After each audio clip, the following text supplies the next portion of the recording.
Hay figuras en la historia cuyo poder simplemente desafía la lógica. Personajes que viven en esa zona gris entre la leyenda y la realidad, y cuyas acciones provocan debates que resuenan por siglos. Pero ninguna es tan enigmática, tan temida y tan controversial como la mujer que pudo invocar a un fantasma para sentenciar el destino de un rey. Esta es la historia de una noche oscura, cargada de desesperación y de un silencio divino que era ensordecedor. Es la crónica de cómo un monarca, el primer rey de Israel, ungido por Dios y luego abandonado por él, llegó a su punto de quiebre. En el abismo de su angustia, con un ejército enemigo a las puertas y el cielo cerrado a sus oraciones, tomó una decisión que no solo sellaría su destino, sino que abriría una de las controversias teológicas más grandes de todos los tiempos. Rompió su propia ley, la ley de Dios, y buscó en las sombras a una hechicera prohibida para enfrentarse cara a cara con una profecía de muerte. Lo que pasó en esa cueva en la aldea de Endor se ha analizado, discutido y temido por más de 3000 años. ¿Fue un milagro desesperado, un acto de Dios para entregar un último y terrible juicio? ¿Fue obra de un demonio, un engaño maestro del padre de la mentira para arrastrar un alma al infierno? ¿O fue, quizás, el fraude más elaborado y aterrador de la antigüedad, hecho por una mujer astuta contra un rey consumido por el miedo? Esta es la verdad, con toda su complejidad, sobre la bruja de Endor. ¿Qué harías si, abandonado por todos, tu única esperanza fuera contactar a un fantasma? Imagina que eres un rey, un guerrero, el elegido de Dios, y de pronto, el silencio. Dios ya no te responde. Tus profetas callan, tus sueños están vacíos, y frente a ti, un ejército innumerable, una marea de acero y furia, lista para aniquilar a tu pueblo. El terror te carcome el alma. En esa desesperación, ¿cruzarías la línea? ¿Te atreverías a buscar respuestas en lo prohibido, en eso que tú mismo declaraste una abominación? El rey Saúl lo hizo, y en una sola noche, en un rincón oscuro del mundo, se enfrentó a un espectro que le dictó su sentencia de muerte. Su historia nos obliga a preguntarnos, ¿hasta dónde puede llevarnos la desesperación y qué fuerzas, divinas o infernales, nos esperan al otro lado de la obediencia?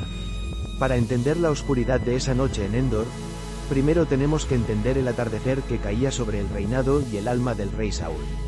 Él no siempre fue un hombre roto y desesperado. Saúl fue el primer rey de Israel, un hombre imponente, más alto que cualquiera del pueblo, de los hombros arriba. Fue elegido por Dios mismo, ungido por el profeta más grande de su tiempo, Samuel.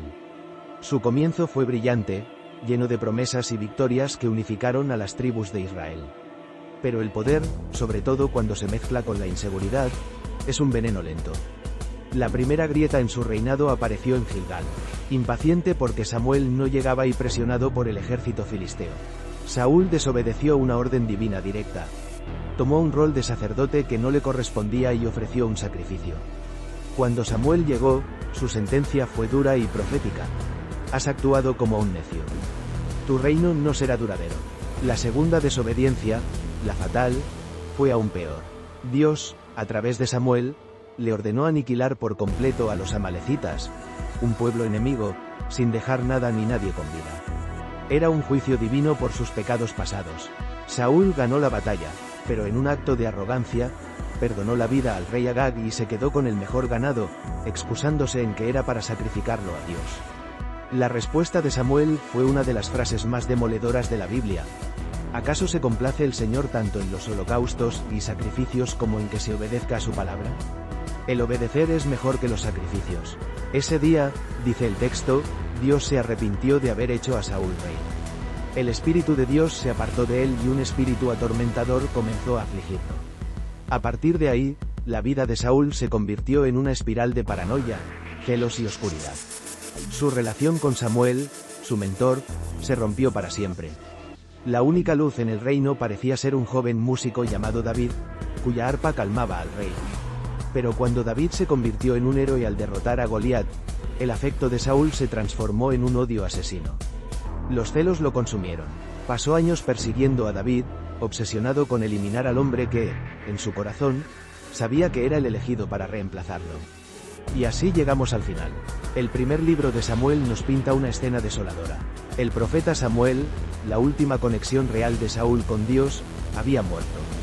Mientras tanto, el enemigo mortal de Israel, los filisteos, se había reagrupado para una invasión a gran escala. Acamparon en Sunem, amenazando el corazón de Israel. Saúl reunió a su ejército en el monte Gilboa. Desde las alturas, Saúl vio el campamento enemigo. La Biblia dice que tuvo miedo, y su corazón se turbó en gran manera. No era el miedo de un general, era pánico puro. El rey guerrero estaba quebrado. En su terror, hizo lo que se suponía que debía hacer. Consultó a Dios. Pero el cielo permaneció en silencio. El texto es brutalmente claro. Y consultó Saúl a Jehová. Pero Jehová no le respondió ni por sueños, ni por Urim, ni por profetas. Pensemos en la gravedad de este silencio. Los sueños, el Urim y Tumim. Objetos sagrados para conocer la voluntad de Dios.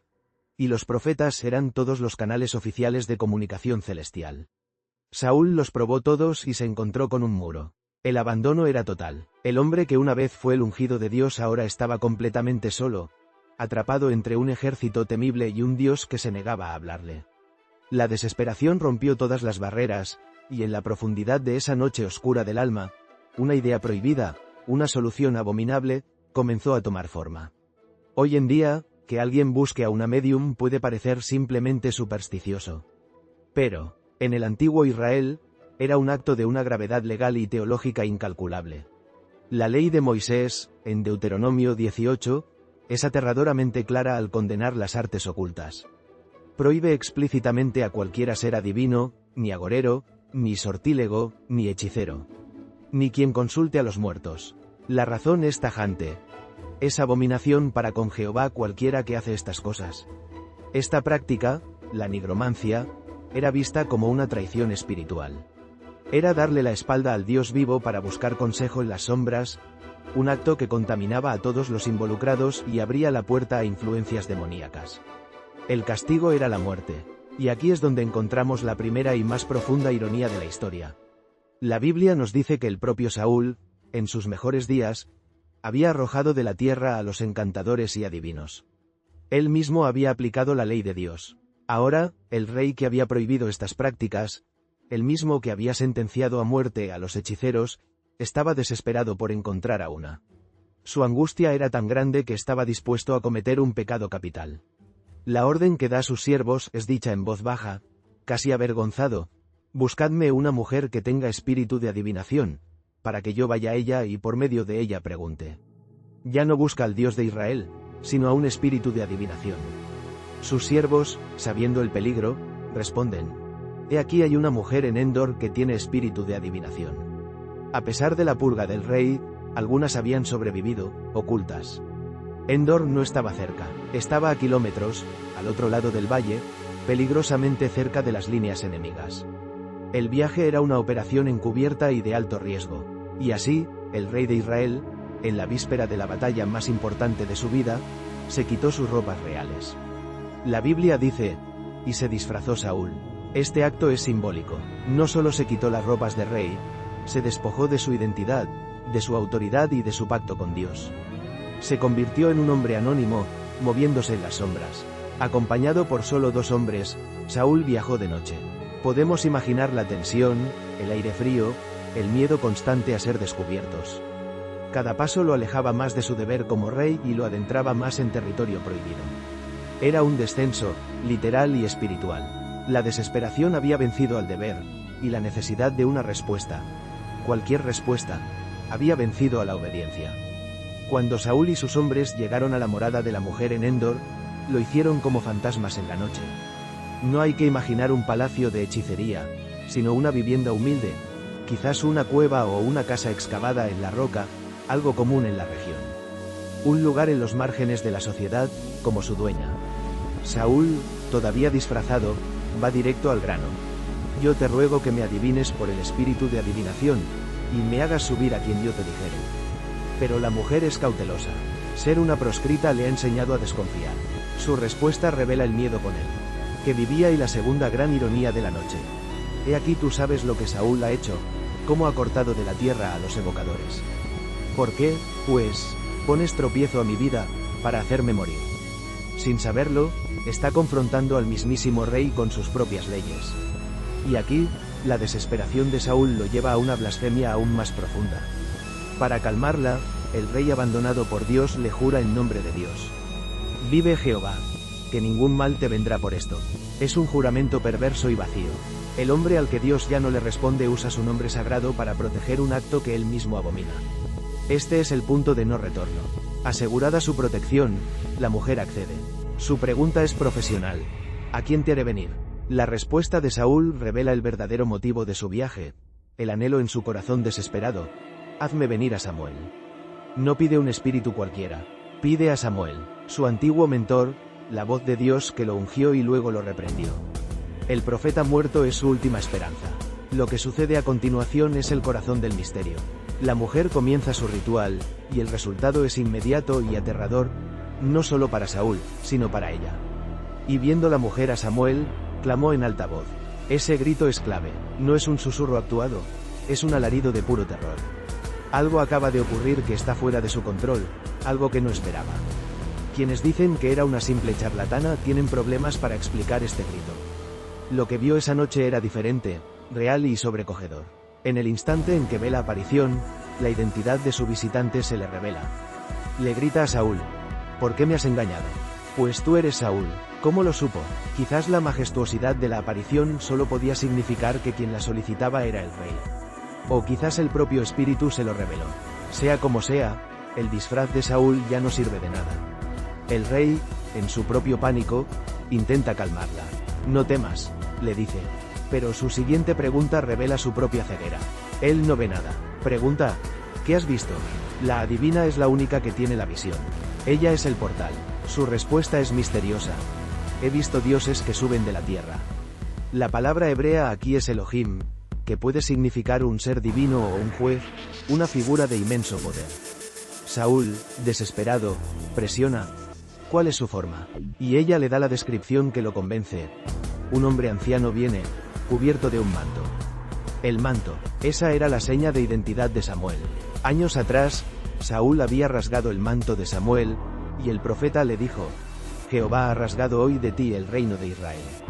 El manto lo era todo. Al oír esto, Saúl ya no necesita ver. Saúl entonces entendió que era Samuel, y humillando el rostro a tierra, hizo gran reverencia.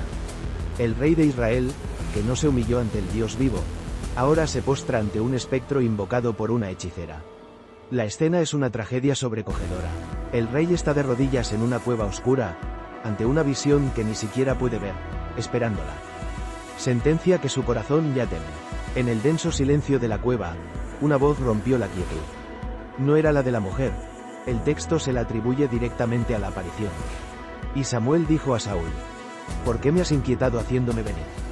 La pregunta es una acusación. Hay un tono de ira, como si lo hubieran arrancado de su descanso. La respuesta de Saúl es un lamento, el resumen de toda su angustia. Estoy muy angustiado, pues los filisteos pelean contra mí, y Dios se ha apartado de mí, y no me responde más. Por esto te he llamado, para que me declares lo que tengo que hacer. Es el grito de un hombre en el abismo. Pero la figura de Samuel no ofrece consuelo. No hay estrategia militar ni una palabra de esperanza. Lo que viene es un martillo de juicio. El fantasma responde con desprecio. ¿Y para qué me preguntas a mí? Si Jehová se ha apartado de ti y es tu enemigo. Es la pregunta más devastadora. ¿Por qué buscar al siervo cuando el Señor mismo te ha declarado su adversario? A continuación, el espectro le lanza la profecía, punto por punto, sin piedad. Primero, la confirmación. Jehová ha rasgado el reino de tu mano, y lo ha dado a tu compañero, a David. Un recordatorio doloroso. Esto no es nuevo, es la sentencia que Saúl lleva años intentando evitar. Segundo, la razón. Como no obedeciste a la voz de Jehová contra Amalek, por eso Jehová te ha hecho esto hoy. Lo lleva de vuelta a su pecado original. Su destino es la cosecha de su propia rebelión. Y tercero, la sentencia final, la parte nueva y aterradora. Y Jehová entregará a Israel también contigo en manos de los filisteos. No solo caerá él, arrastrará a toda la nación. Y entonces, la frase que hiela la sangre. Y mañana estaréis conmigo, tú y tus hijos. Mañana estaréis conmigo. No es una metáfora, es una sentencia de muerte con fecha y hora. Conmigo significa un lugar. El Seol, el reino de los muertos. El fantasma le está diciendo que en menos de 24 horas, él y sus hijos, incluido su valiente hijo Jonatán, estarán muertos. El efecto de estas palabras es devastador. Al instante Saúl cayó a tierra cuán largo era, y tuvo gran temor, y estaba sin fuerzas. El rey de Israel yace inerte en el suelo de la cueva, completamente quebrado. En este momento de colapso, la historia da un giro extraño y profundamente humano. La bruja de Endor, la figura prohibida, muestra una compasión sorprendente. Ve el terror del rey, se acerca y le dice: «Te ruego, pues, que comas un bocado de pan, para que cobres fuerzas y puedas seguir tu camino». Saúl se niega, pero sus hombres y la mujer insisten. Y entonces, esta paria social realiza un acto de hospitalidad increíble. Tenía un ternero engordado, un animal valioso. Lo mata, amasa harina y cuece panes sin levadura, y le sirve una comida al rey condenado. Piensen en la escena. Es la última cena de Saúl, pero no es con sus generales antes de la batalla. Es una comida fúnebre, preparada por una hechicera, en una cueva oscura, después de que un fantasma le anunciara su muerte. Come, recupera algo de fuerza, y luego se va en la noche. Sale de la cueva y vuelve a la oscuridad. Bat ahora lleva consigo una certeza terrible. Saúl no marcha a la batalla con esperanza, sino con una cita ineludible con su propia muerte. La historia de lo que ocurrió en esa cueva no terminó cuando Saúl se fue. De hecho, apenas comenzaba. Por más de 3 milenios, este encuentro ha sido una de las controversias más fascinantes de la teología. El relato es tan extraordinario que ha generado 3 teorías principales. Así que, como si fuéramos detectives de un crimen sobrenatural, analicemos las pistas. Esta es la interpretación más directa del texto. Después de todo, la Biblia dice claramente: Samuel dijo. Los que defienden esta teoría tienen buenos argumentos. Primero, la reacción de la adivina. Su grito de terror sugiere que lo que apareció no fue un truco ni uno de sus espíritus habituales. Fue algo real, poderoso y que estaba fuera de su control. Segundo, la precisión de la profecía. El espíritu predijo la derrota, la muerte de Saúl y sus hijos, y el ascenso de David. Todo se cumplió al pie de la letra. Una profecía tan detallada parece llevar el sello de la autoridad divina. Tercero, el mensaje. El discurso del espectro es totalmente coherente con todo lo que el Samuel vivo le dijo a Saúl: juicio por la desobediencia. No hay nada en el mensaje que contradiga el carácter del profeta. Pero esto trae un gran problema teológico, ¿verdad? ¿Por qué Dios, que rechazó a Saúl por los medios legítimos, permitiría que Samuel fuera invocado a través de un medio prohibido? Los que apoyan esta teoría dicen que no fue la hechicera quien lo trajo, sino que Dios mismo se apoderó de esa sesión prohibida para entregar su juicio final e ineludible. Fue una excepción divina para subrayar la gravedad del pecado de Saúl. Esta ha sido una visión muy popular en la historia de la Iglesia. La lógica es simple. La nigromancia es una práctica demoníaca. Por lo tanto, cualquier cosa que se manifieste a través de ella debe ser, por naturaleza, demoníaca. El primer argumento es la prohibición de Dios. Sería una contradicción que Dios usara un canal satánico para enviar a su profeta. La Biblia advierte que Satanás se disfraza como ángel de luz, así que sus demonios podrían hacerse pasar por Samuel fácilmente. Segundo, la aparición sube de la tierra. Muchos intérpretes ven esto como una señal de un origen infernal, en lugar de celestial. Tercero, el propósito del mensaje. Aunque la profecía fue precisa, su efecto no fue llevar a Saúl al arrepentimiento, sino hundirlo en una desesperación total. Un mensaje diseñado para quebrar por completo el espíritu de un hombre es coherente con la naturaleza destructiva de un demonio. ¿Por qué un demonio daría un mensaje tan centrado en la obediencia a Dios? Quizás para sellar la condenación de Saúl, asegurándose de que muriera sin esperanza y en pecado. Esta es la interpretación escéptica y racionalista. Sostiene que no hubo nada sobrenatural. La bruja era, en realidad, una mujer muy astuta, una maestra de la psicología y la lectura en frío. El argumento principal es que Saúl nunca vio nada. Todo lo sabe por la descripción de la mujer. Él está aterrorizado, débil y es el cliente perfecto para un fraude. La adivina probablemente reconoció a Saúl desde el principio. Era un hombre excepcionalmente alto. Su petición de convocar a Samuel, con quien tenía una historia tan pública, sería otra pista enorme. Su grito de terror pudo ser puro teatro para ganarse su confianza. El resto sería fácil. Podría haber usado ventriloquía o una voz alterada. En la traducción griega del Antiguo Testamento, la Septuaginta, se describe a la mujer como una ventrílocua. La profecía tampoco requería poderes sobrenaturales. Todo Israel sabía de la enemistad entre Saúl y Samuel. El ejército filisteo era obviamente superior, por lo que predecir la derrota era una apuesta segura. Predecir la muerte de Saúl y sus hijos era una consecuencia lógica de esa derrota. La principal objeción a esta teoría es que le resta peso a la narrativa bíblica, que lo presenta como un evento sobrenatural que fue una de las razones de la caída de Saúl. Atribuirlo todo a un truco parece vaciar la historia de su poder. Estas tres teorías han existido durante siglos, y ninguna ha logrado eliminar a las otras. La historia permanece como un testimonio del misterio. La comida terminó. Saúl regresó al campamento, pero ya no era un rey, sino un hombre muerto caminando, esperando su propia tumba. La profecía había envenenado cualquier voluntad de luchar que le quedara. La batalla del monte Gilboa fue exactamente como el fantasma predijo, una catástrofe. El ejército de Israel fue masacrado. Los filisteos mataron a los hijos de Saúl uno por uno, incluyendo a Jonatán. Saúl, gravemente herido por los arqueros, le rogó a su escudero: «Saca tu espada, y traspásame con ella, para que no vengan estos incircuncisos, y me escarnezcan». Pero su escudero no se atrevió. En un último acto de control sobre su propio fin, Saúl tomó su propia espada y se echó sobre ella. Así murió el primer rey de Israel, cumpliendo la profecía hasta el último detalle.